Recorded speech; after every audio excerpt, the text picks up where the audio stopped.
Strong World, ACO AC Outsider. It's about 11:30 on a Wednesday morning.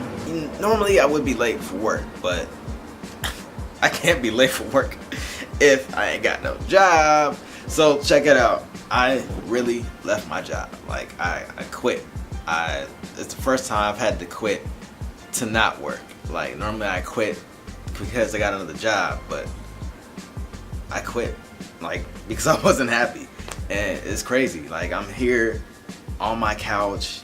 I got crust in my eyes. I got gunk in my teeth. I got ash in my knees in the morning time, and it feels amazing. So check it out, guys. Yeah, I left my job. I wasn't happy. There were some things that they were doing that didn't make me feel like I was working for something. Like, of course, they're working on getting bigger and expanding whatever they're doing because it was healthcare. But like doing healthcare videos all day, it just wasn't for me. On top of that, I felt like nobody's really helping me get to the goal that I wanted to get to, which is to be in just bigger productions. Like the technology was limited. They had us working on computers that were like closed, so we couldn't do certain functions. So it was limiting my capability. Even the workarounds I developed eventually got more workarounds. It just became a mess, and it took me forever to do videos, and I just stopped being happy. On top of that, I had a bird brain coworker who just talks and talks and talks, and she's just so like if you guys go to my Snapchat, if anyone has been following me on Snapchat, you guys will see, but you won't see them anymore. But less on that, more about what I'm going through. So I had a really emotional conversation with people that I on Snapchat and my live videos, which is great. So I would show you those videos. However, I went out that night and went drinking. So by the time I got up, the 24-hour period had passed, so I could not save those videos. So much for emotion. But I did have a wonderful time at the place I was at. I have met some very fascinating people, some awesome people who I really enjoyed being around, and we had a very multicultural organization. So there were Hispanics, there were people from India, people from all throughout the eastern continent, and there was people from all over who were there, and I got to experience a lot of different things I don't think I would have gotten anywhere else. So for that, I'm blessed for all the opportunities that the job did present me. I'm blessed to have those, but I decided that it's time for me to kind of expand and do things my own way, not being up under someone else's leadership, because I've always had a lot of confidence, but like there was a threshold to that, and it was like I could make things for myself, but I'm too busy making something for someone else. Like any YouTube show that I have done in the past has been limited because of my consistency and my availability, because I was doing a job full time all the time, whether it was school or however, I was doing something full time. I had been working through doing photography and doing videos for other people. I had been doing extracurriculars like martial arts and just stuff like that. So I never really had time to like sit down and process things because I'm always trying to keep up. So granted, this is a big risk, and I'm not like just gonna be a bum. So I started my own business for photography and video and marketing. So something that I've always been doing that. Always relatively, but that's what I was doing at my last job. I was doing photography, doing the videos, doing the social media management.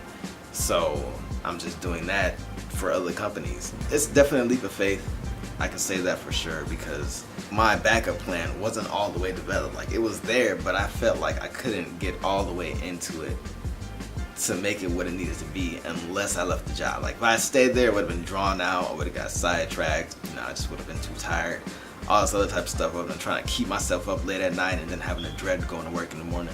So it wouldn't have worked out for me, and all that stress and everything. I don't need that on me right now. So yeah, I mean it's a risk, but it's a risk that I know I can take because I don't have kids. I don't have a spouse to take after. I don't have a house to keep up with. I mean I have this apartment, but it's under rent, and the car I have, I can make up just my car note and some other bills just by doing ride sharing. So I've been doing that, and it's been holding me down for a minute. So I'm doing that. Like the day that I left my job, I gave my business cards. I gave like 50 out. Gave maybe 50 to 100 out. So people were really supportive, so I know those calls won't be coming in anytime soon. It's just a matter about trusting what I have put in place, trusting the process. Because before I left, I had, you know, a wedding that I had done like a year ago. I was gonna get paid for. I had a couple headshots and some photo shoots lined up, and those all dissipated like before I was gonna go leave my job, and it was scary, and I was having second thoughts, and that confidence that I thought I had, it felt like it was disappearing. But I went along with it. I trusted the plan, and sure enough, I got a job that very week to do something, and then like another job the next week. So you know, it's coming together. It's coming together, and it's just about having no fear and just going for it. Not to say that you should just go ahead up and leave your job. You don't want to do that. You want to make sure that you have a backup plan in motion.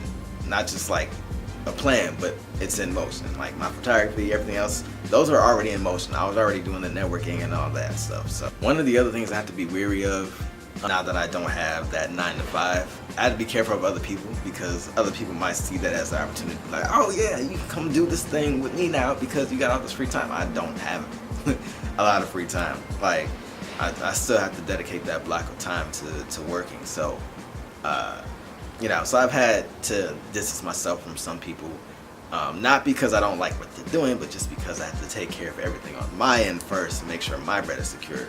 Some people, they want to do like passion projects and things like that, which I'm all for, and they want to like make some stuff and they're starting from scratch, which is great. Like, I like being part of those things, but I got some stuff that's not starting from scratch that I have to take care of before I get that locked down. So if you do end up you know, trying to leave a job, make sure that you are the proper distance from people and you're willing to say no. I had an opportunity to do some video work for a hip-hop artist from the 80s. I won't say who it is, but you know, they had something going on in Buffalo, hit me, my homie, up about it, and they wanted to pay me less than $200 like to come there, film damn near the whole day, and then produce a video and produce another video from it. And I'm just like, nah, fam, you're not about to get me out here for less than $160 to do something like this. Sometimes I'm willing to make that networking connection and have that opportunity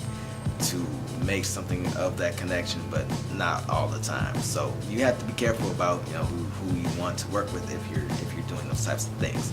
So it's been about a week. So in that 1 week, I almost got into 2 different fights. And I mean, everything else has been good. Like, I've been able to keep up with my bills so far, which is okay for now. The big bills haven't hit yet, but I almost got into 2 fights. One with a bum, one with a street tagging artist, and you know, I'm not gonna get into those. Long story short, the bum was talking mess to all the patrons at the bar, and so then he looked at me. And then I'm just like, are you alright, bro? He's just like, yo, motherfucker, meet me outside. It got pretty messy. My roommate, and my roommate does security, but he couldn't do anything outside of his job, or he would have his license, you know, compromised. So, and I'm just like, why not? It's a Monday night, fight a bum, sure. By the time I got outside, he had walked halfway down the street, and eventually he came back. After we got after we got another round of drinks, he came back and started talking again. Mind you, he always kept his distance. He didn't like get close to anybody, so like that's how I kind of gauged he wasn't, you know, a threat, and he just had something up here going on. So the police came and tackled his ass into the police car. Yeah, that's how that worked out. The thing with the tagger, I won't get into it too much because actually I found out that I knew the tagger. I shouldn't call him a tagger. He is an artist. I shouldn't. But anyway, so I saw the piece, and it was on a comic book shop that I personally had some personal attachments to, because that's where I kind of found out about comics. That's how I found out about Milestone and this minority-owned publishing company that made comics for, you know, the minorities back then, so blacks, Hispanics, Asians, and all that. And the people who owned the store helped me find those comics and told me more about them. So that place holds some sentimental value, and they have free comic book day every year, and I take one of my younger siblings or one of my younger cousins to experience that. So the place means a lot to me. And you know, with street artists, they have kind of their own message, and you know, the world is kind of their canvas. And in that regard, I understand that, but I think there's a line that shouldn't be crossed when it comes to doing certain things. But it is what it is. So I posted something that was very, very, very. I was a dick. I was a dick about what I said. Whoever did this is a dickhead. It's not creative. See me in it. Like, I really said, yo, someone can catch the fade, and I normally never say that shit. But I was angry. That's what art does. It makes me reactive. So I found out it was the guy that I knew, and then he had some feelings for it, and then other people jumped on it. So I deleted the post to keep things from getting out of control. Because when other people get involved, that's when it's a thing. The guy and I eventually met in the street the very next day and had a conversation about it, and it kind of was like we agree to disagree. Like, we're both artists, and we have different perspectives, different mindsets, different goals. We come from two different cultures, so sometimes those paths can cross and conflict, and that's just a life thing. But no, we pretty much squashed it for the most part, so that turned out well. So that's been my first week out of work, but besides that, things are still rolling pretty well. So, but now I have more time to do stuff that I enjoy. If you do what you do for fun every day, you never work a day in life. Something along those lines. I can't exactly remember what it was, but that's kind of how it is right now. So, but it's definitely like a learning process. The one thing I have to keep reminding myself of is that I have a routine to follow, and that I'm still have to discipline. Yeah, I have to dedicate a certain block of my time every day to that growth and that building. So, you know, making sure I get some accounts to fund this lifestyle that I'm living. And staying on that and making sure that I have that locked, because I'm still learning the process, but in time it'll come together. Not worried about it. I think that within the next few weeks I'll see some changes. So that's what I got for you guys. Hopefully I can do more of these vlogs more frequently now. I have The Shift going on, The Shift at The Shifting Crew on Instagram. We're moving very well. That's the talk show that I have. Use That Pokemon has more episodes coming soon as well. I have fun doing that for sure.